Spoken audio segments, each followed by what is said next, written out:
of you out there might be a little bit depressed that there's not been a lot of Mega Man stuff coming out from Nintendo or Capcom lately.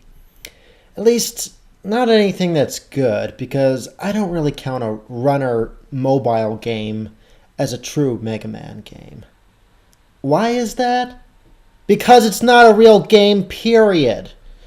But at any rate, for those of you who are feeling depressed, and for those of you who think that as good as Mighty Number 9 might turn out to be from the original creator of Mega Man, if you want to fill your Mega Man fix, don't despair. There is hope. And that hope is in Ian Flynn. As both the writer for Sonic Universe and for Sonic the Hedgehog, Ian Flynn does in fact have quite a bit of experience when it comes to writing for licensed material. So the question now thus arises, is he any good with Mega Man? Well, honestly, I think he is. In fact, I think he nails the character and the tone of the Mega Man universe extraordinarily well, but you don't have to just take my word for it. Let's read on and take a look inside. The story begins with Dr. Light and his two creations, Rock and Roll, about to introduce a new type of robot to the world that will revolutionize the industry. A new type of robot that Dr. Light, of course, could not have built without the help of one Albert Wily. And yeah, with a name like Wily, how can you possibly distrust him? I mean, just look at that big smiling face. Yeah, we all know he's the bad guy from panel 1, but the important part of these first few scenes is to actually get across the idea that this is establishing who they are, and more importantly, establishing how kind and gentle Rock and Roll are. It's also designed to introduce us to the robot masters. All of them were designed to do the types of jobs that humans can't do safely, because Dr. Light does not want to create weapons of destruction.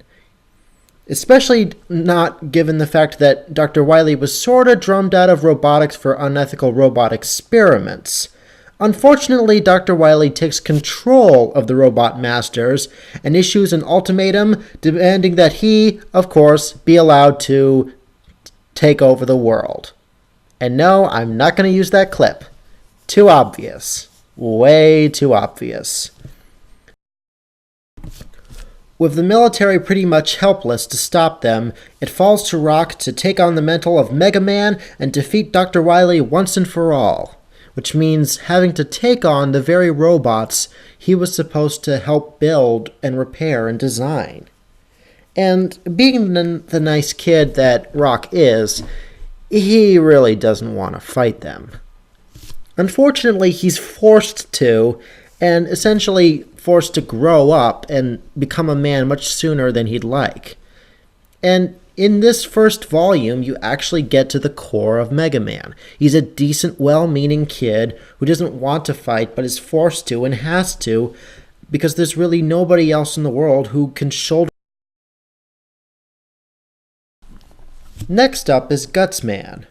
You're not gonna beat me because I'm the strongest. But I'm not strong. I shoot with my Mega Buster. I mean, can you punch lasers? Well, no, but... Shut up! I don't need your logic! Today you must learn that change is good. Okay, so why don't you work for free? That's a change that's good for the shareholders. Or would it be better to admit that change can be very bad? My favorite part was when he yelled, "Stop ruining my slogans with your logic!" Our brave hero continues to move through each one of the robot masters, but unfortunately, he begins to become a little bit cold in how he starts to approach it all because he just wants to get it over with. Roll, of course, being the nice girl she is, manages to talk some sense into him and to let him know that he doesn't have to get lost in what he's doing and that him being able to care is one of his strengths, and it's not a weakness. Unfortunately, him beginning to care a bit about what he's doing ends up having the complete opposite effect of what it needs to be, because now he starts to care, but in the wrong way. As in, he becomes a bit too cocky and a bit too arrogant. Even Roll realizes that he starts getting overconfident as he faces down each new robot master. And at first, there's no problem with this, but then you really start to see what's going on when he faces down Iceman. And now your ice slasher is mine. Not sure if I really want it, though. Sure didn't do you any good. Stay cool, bird boy. Okay, maybe just one more ice pun. Revenge is a dish best served cold. The good news is that Rock actually realizes that all the power he's been getting has been going to his head, and he feels horrified at what he's become.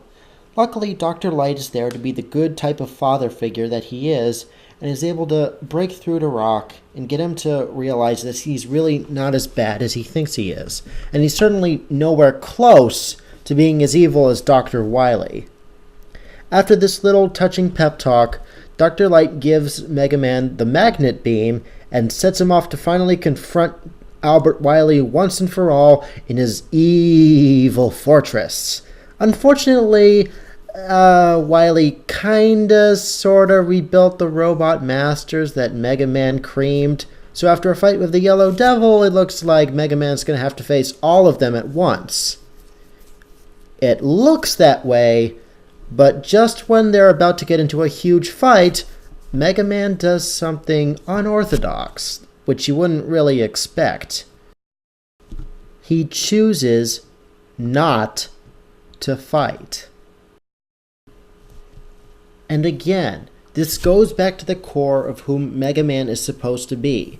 He's supposed to be a decent kid, and he's not supposed to like fighting. He's not supposed to be cold about this. And this is really beautifully done. So what happens? They all start to argue among themselves, and, well...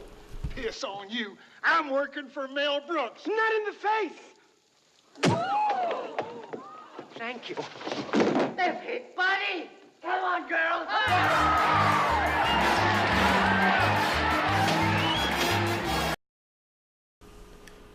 Well, that's one way to get past the Robot Masters. At any rate, Rock keeps on going, but unfortunately, he now has to fight an all-new challenge. Himself. Or at least the copy robot Dr. Wily makes.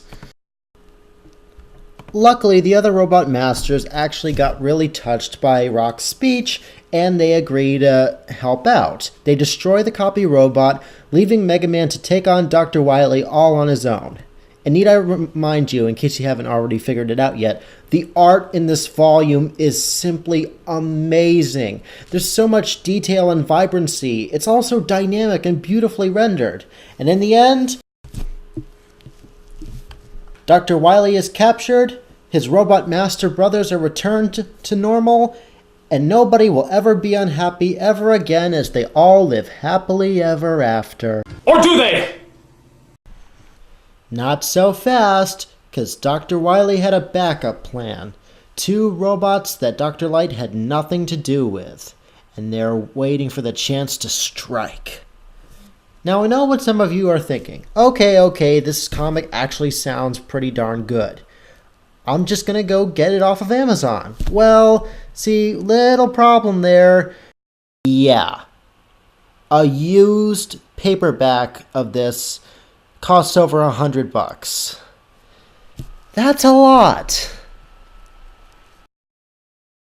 So because I don't want you to spend an inordinate amount of money, I highly recommend you try and look for this book on eBay, which is where I got it. And I got good news for you. The other volumes, like 2, 3, 4, they are cheaper on Amazon than this one is. So if you're craving for your favorite Big Blue Bloody from Capcom, get this, because this is Mega Man done right. And I'll be looking at the other volumes too to tell you about how good they are or what they need improving. So until next time,